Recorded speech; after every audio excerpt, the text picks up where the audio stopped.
دنیا میں ہر انسان آنے والا تین چیزوں کی خواہش رکھتا ہے۔ ماں کی گود میں جب آتا ہے تین چیزوں کی خواہش رکھتا ہے۔ وہ کیا رکھتا ہے کہ وہ کہتا ہے ایک میرا نام اچھا ہو، ایک میرا مقام اچھا ہو، اور دوسرا میرا لباس اچھا ہو۔ وہ نام اچھے کی خواہش رکھتا ہے، مقام اور لباس کی خواہش رکھتا ہے۔ وہ یہ نہیں چاہتا کہ سکون بھی اس کو ملے، سکون کی خواہش نہیں رکھتا۔ ہر انسان دولت کی، اچھے لباس کی خواہش رکھتا ہے لیکن سکون کی نہیں رکھتا۔ اللہ نے اس کو اچھا نام بھی دے دیا جو اس کی خواہش تھی، جو چاہتا تھا۔ اللہ نے اس کو خوبصورت مکان بھی دے دیا، خوبصورت لباس بھی دے دیا جو اس کی خواہش تھی، مگر وہ یہ سوچتا تھا کہ خوبصورت مکان ملنے سے، اچھا لباس ملنے سے اس کو سکون مل جائے گا، وہ سکون سے رہے گا۔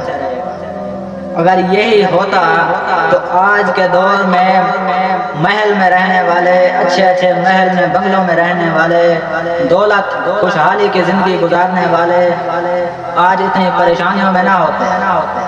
اتنی دولت ہو کر بھی آج پریشانیوں میں نہ ہوتے، اتنی تکلیف میں نہ ہوتے، خوشی کی زندگی گزارتے ہیں لیکن سکون نہیں ہوتا، کبھی سکون نہیں ملتا دولت کی محنت۔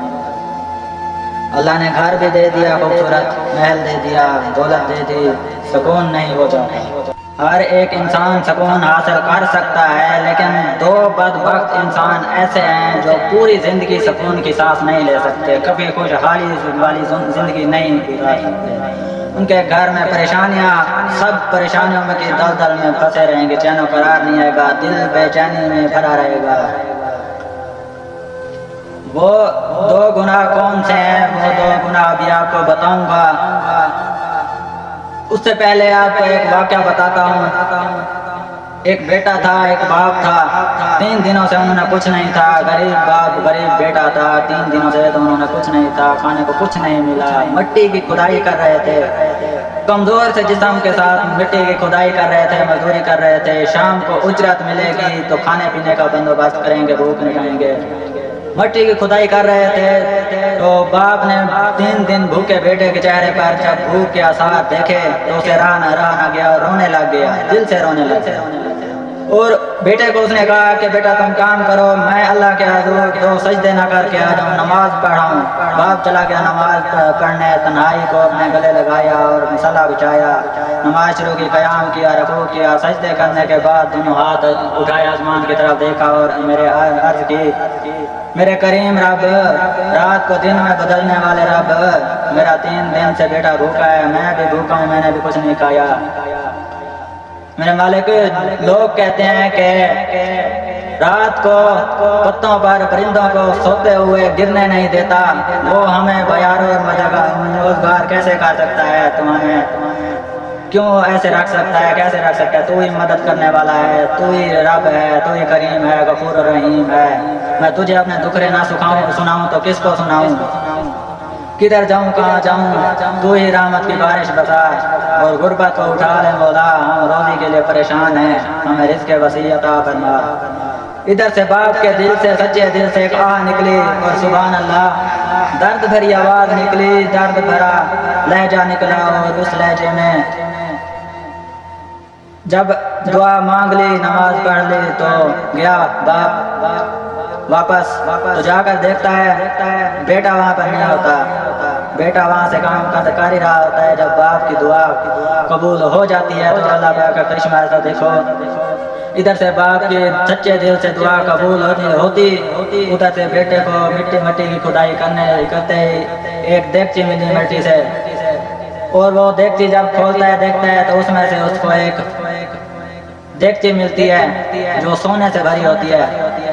تو دیگچی اٹھاتا ہے، دیکھتا ہے اس میں سونا ہی سونا ہوتا ہے، سچا سونا، اصلی میں سونا ہوتا ہے، اور وہ اٹھا کر چھٹا کر ایک سائڈ پر بیٹھ جاتا ہے۔ باپ واپس جب جاتا ہے دیکھتا ہے بیٹا وہاں نہیں ہوتا، کام نہیں کر رہا ہوتا، تو بیٹے کو کہتا ہے بیٹا تم نے کام کیوں چھوڑ دیا؟ کام ہم نہیں کریں گے تو ہمیں شام کو اجرت نہیں ملے گی، ہم کیسے کھانا کھائیں گے؟ ادھر گھر تمہاری بہن بھوکی ہے، تم بھی بھوکے ہو، میں نے بھی 3 دن سے کچھ نہیں کھایا۔ پھر ادھر سے باپ نے کہا کہ مالک بھی اتنا غصے والا ہے، وہ دیکھے گا کہ کام نہیں کر رہے تو شام کو اجرت نہیں دے گا، کام بھی نہیں دے گا، پھر ہم کہاں سے کھائیں گے؟ تو بیٹے نے کہا ابا مٹی کی کھدائی کرنے کے دوران مجھے یہ دیگچی ملی ہے جو سونے سے بھری ہوئی ہے۔ تو باپ خوشی سے اچھل پڑا، خوشی سے دل بھر آیا اس کا۔ تو بیٹے نے کہا کہ اب ہمارے دن بدل گئے، ہمارے دن بدل گئے ہیں، مجھے دیگچی ملی ہے جس کے اندر سونا ہی سونا ہے۔ تو باپ خوش ہو گیا، غربت ختم ہو گئی، اب تو ہم عیش اور آرام والی زندگی گزاریں گے۔ باپ نے کہا بیٹا ہم گھر چلتے ہیں۔ دونوں باپ بیٹے گھر کی طرف دوڑتے ہوئے جا رہے ہیں۔ تو راستے میں عصر کی نماز کا وقت ہوا، عصر کی نماز کی اذان کا وقت ہوا، اذان ہوئی۔ تو بیٹے نے کہا باپ نماز عصر کی پڑھ لیتے ہیں۔ تو باپ نے کہا اب ہمیں نماز پڑھنے کی کوئی ضرورت نہیں ہے، اب ہمیں سجدے کرنے کی کوئی ضرورت نہیں ہے، اللہ نے ہماری سن لی ہے، اب ہمیں دولت مل گئی ہے، اب ہمیں نماز پڑھنے کی کیا بھی ضرورت ہے، ہمارا کام ہو گیا، چلتے ہیں گھر۔ گھر چلے گئے، گھر کی دہلیز میں پہنچ گئے، گھر میں داخل ہو گئے۔ بیٹے کو کہا باپ نے کہ بیٹا دیگچی کا ڈھکن کھولو اور اس میں سے سونے کا ٹکڑا اٹھاؤ اور جا کر بیچ آؤ، کھانے کا بندوبست کرو۔ جیسے ہی بیٹے نے کھولا تو دیکھ کر حیران رہ گیا، اس میں پتھر ہی پتھر تھے، پتھر کے علاوہ کچھ نہیں تھے، صرف ایک سونے کا چھوٹا سا ٹکڑا موجود تھا، باقی پتھروں سے کے سوا کچھ نہیں تھا۔ جیسے ہی بیٹے نے پتھر باہر نکالے تو اس نے غصے میں اٹھا کر نیچے پھینکا اور کہا تو ہم نوکری بھی چھوڑے ہیں، کھانے پینے کا بندوبست کہاں سے کریں گے، کیسے کریں گے۔ جیسے ہی نیچے پھینکا تو پتھر کے اندر سے آواز آئی اور نادانو غصے میں کیوں بھڑک رہے ہو، غصے میں کیوں آگ بگولا ہو رہے ہو، کاش کہ تم عصر کی نماز بھی پڑھ لیتے، کاش عصر کی نماز تم پڑھ لیتے، ظہر کی نماز تو پڑھی تھی، اس کے بدلے میں کہیں سے تمہارے لیے سونے کی دیگچی بھیجی، اس کے اندر سونا ہی سونا تھا، یہ تو پتھر ہیں سونا تھے، سونے تھے، یہ عصر کی نماز جو تھوڑی تو چھوڑی تم نے، تو اس عصر کی نماز کی نحوست نے سونے کو پتھر بنا دیا، پتھر میں تبدیل کر دیا۔ اللہ اکبر، نماز کی چھوڑنے کی نحوست نے سونے کو پتھر بنا دیا، اور یہ جو سونے کا ٹکڑا ہے یہ ظہر کی نماز کا جزا ہے، سونے کی نماز کی جزا ہے۔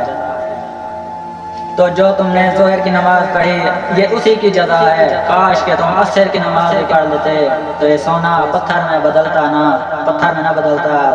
فرمایا بے نمازی انسان کبھی کسی نہ کسی پریشانی میں، مصیبت میں مبتلا رہتا ہے، پھنسا رہتا ہے، کسی نہ کسی آزمائش میں پھنسا رہتا ہے۔ فرمایا سب کچھ کرنا، نماز کا دامن مضبوطی سے پکڑنا، نماز کا دامن مت چھوڑنا، اگر چھوڑو گے تو یاد رکھنا تم اجڑ جاؤ گے، تباہ و برباد ہو جاؤ گے۔ نماز صرف جنت کی کنجی نہیں ہے، جنت کی چابی نہیں ہے، یہ کامیابی کا بھی راز ہے، کامیابی کی بھی کنجی ہے، کامیابی تمہارے قدموں میں ہوگی۔ دوسرا گناہ والدین کی کبھی تکلیف مت دینا، والدین کو کبھی انہیں درد مت دینا، کبھی انہیں مصیبت میں مت ڈالنا، ہر وقت والدین کو مصیبت میں ڈالنا، ان کو آنکھوں سے گھور گھور کر دیکھنا، ان کے آگے چلانا چیخنا، ہر وقت ان کی غربت کے تانے دینا، والدین کی غربت کے تانے دینا۔ ایک واقعہ بتاتا ہوں کہ ایک بیٹے نے اللہ پاک کو کہا کہ اللہ پاک مجھے معاف کر دینا، میں اپنے باپ کو دریا میں اٹھا کے پھینکنے جا رہا ہوں، مجھے معاف کر دینا۔ بیوی کے کہنے پہ میری بیوی کہتی ہے کہ تمہارا بوڑھا باپ جب کھانستا ہے، کرونا پھیلتا ہے، بیماری پھیلتی ہے، جراثیم پھیلتے ہیں، اٹھا کے پھینکو، یا میں رہوں گی یا میں رہوں، تمہارا باپ رہے گا۔